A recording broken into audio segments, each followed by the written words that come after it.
Hello everyone, I hope कि आप सब अच्छे होंगे और आपकी स्टडी अच्छी चल रही होगी। अगर आप फर्स्ट टाइम मेरे चैनल पे विजिट कर रहे हैं तो चैनल को सब्सक्राइब करना और वीडियो को लाइक करना ना भूलें।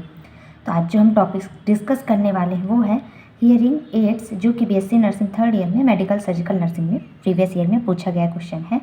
क्वेश्चन में पूछा गया है कि हियरिंग एड्स की डेफिनेशन क्या होती है और एक नर्स का क्या रोल होता है hearing impaired and mute client को जब वो डील करती है। तो हम इसके डेफिनेशन से स्टार्ट करते हैं। A hearing aids is an electroacoustic body worn apparatus which typically fit are behind the wearer's ear and is designed to amplify and modulate sound for the wearer। तो hearing aid क्या होता है? एक इलेक्ट्रोकॉस्टिक body worn apparatus होता है। apparatus का है या इंस्ट्रूमेंट होता है। इलेक्ट्रोकॉस्टिक बॉडी worn इंस्ट्रूमेंट की बात करें तो ऐसा इंस्ट्रूमेंट होता है जिसे हम वियर कर सकते हैं। ये क्या करता है, जो हमारी एकॉस्टिक एनर्जी होती है, जो साउंड प्रोड्यूस होते हैं, उसको इलेक्ट्रिकल एनर्जी में कन्वर्ट करता है। ये क्या करते हैं, जो पर्सन होता है उसके जो ईयर के बिहाइंड हम इसको पहन सकते हैं पीछे साइड से, और इसको इस तरह से डिज़ाइन किया जाता है इस हियरिंग एड को कि ये क्या करता है, जो साउंड होता है उसको एम्पलीफाई और मॉड्यूलेट करता है। मतलब अगर लो साउंड है तो उस लो साउंड की टोन को, पिच को कन्वर्ट कर देगा हाई पिच साउंड में, जिससे कि जो पर्सन है उसको क्लियर सुनाई दे। तो हियरिंग एड्स कैसा डिवाइस है? इलेक्ट्रोकॉस्टिक डिवाइस है, बॉडी worn apparatus है, मतलब बॉडी में वियर कर सकते हैं।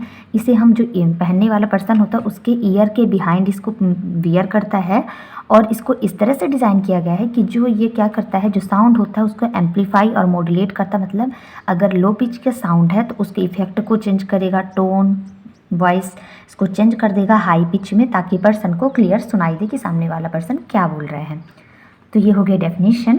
नेक्स्ट जो हमारे क्वेश्चन में पूछा गया है कि role of nurse with hearing impaired and mute client, कि एक नर्स का क्या रोल होता है जब वो ऐसे क्लाइंट से डील करती है जो हियरिंग इम्पेयर्ड है, मतलब सुन नहीं सकता है, और म्यूट क्लाइंट यानी बोल नहीं सकता है।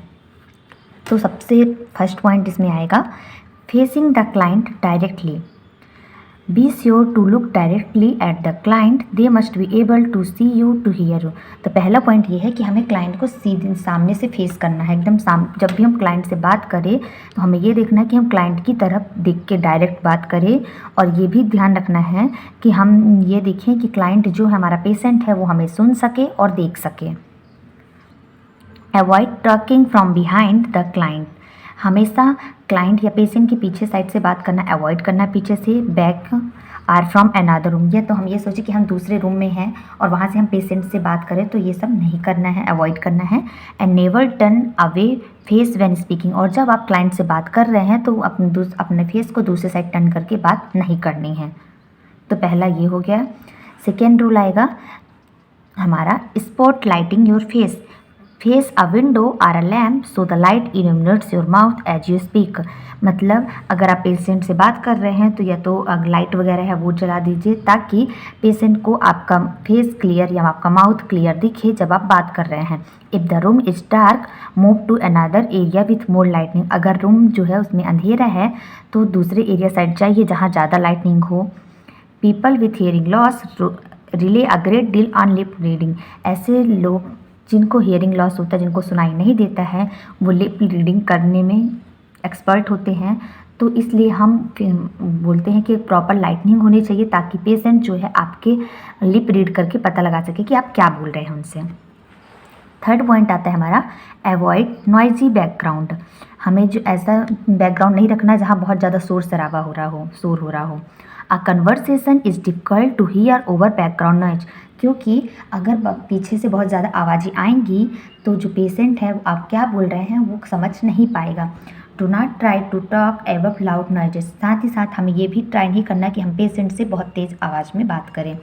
Always ask to suggest things you can do such as speaking to a better ear or moving to a better light, tight लिखिए, better light to facilitate communication.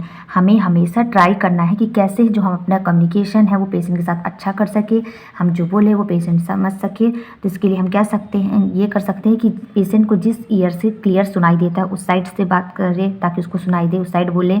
या तो अगर प्रॉपर लाइटिंग नहीं है तो बेटर लाइट वाले area में चले जाएँ, ताकि हम जो बोले वो पेशेंट को अच्छी तरह से समझ में आए।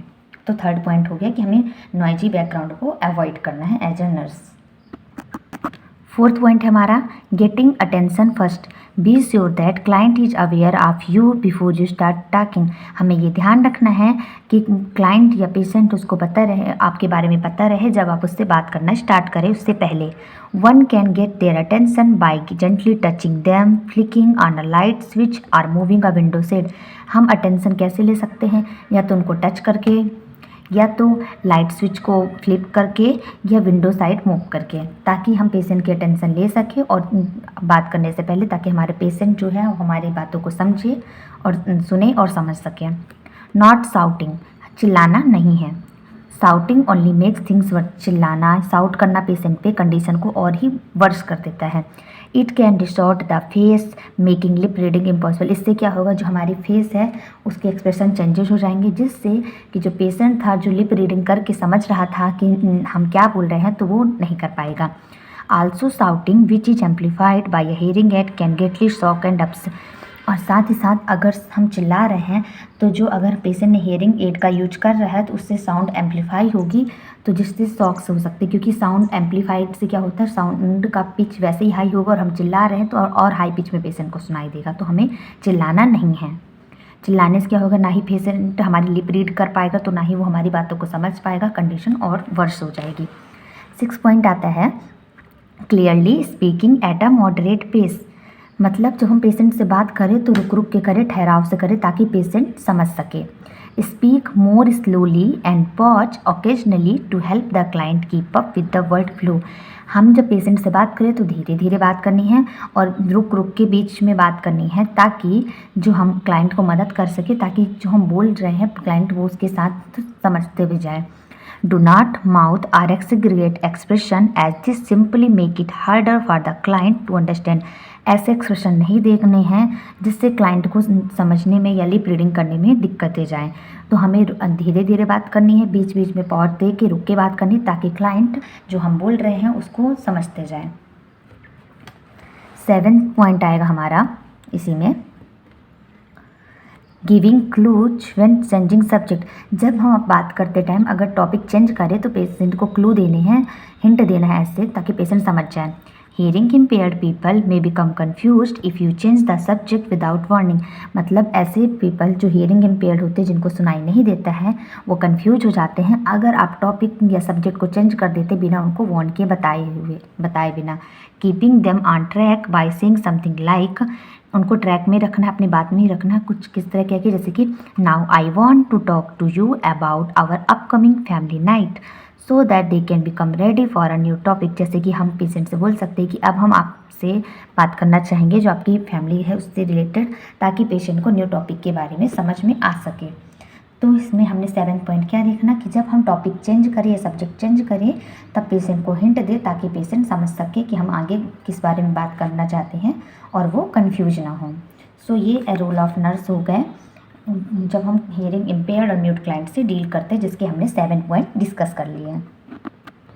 सो आज की इस वीडियो में हमने हियरिंग एड्स क्या होते हैं उसकी डेफिनेशन डिस्कस कर ली, साथ ही साथ एक नर्सिंग ऑफिसर का क्या रोल होता है जब वो ऐसे क्लाइंट से डील करती है जो ना कि सुन सकते हैं और ना ही बोल सकते हैं, तो इसके बारे में भी हमने 7 पॉइंट डिस्कस कर लिए।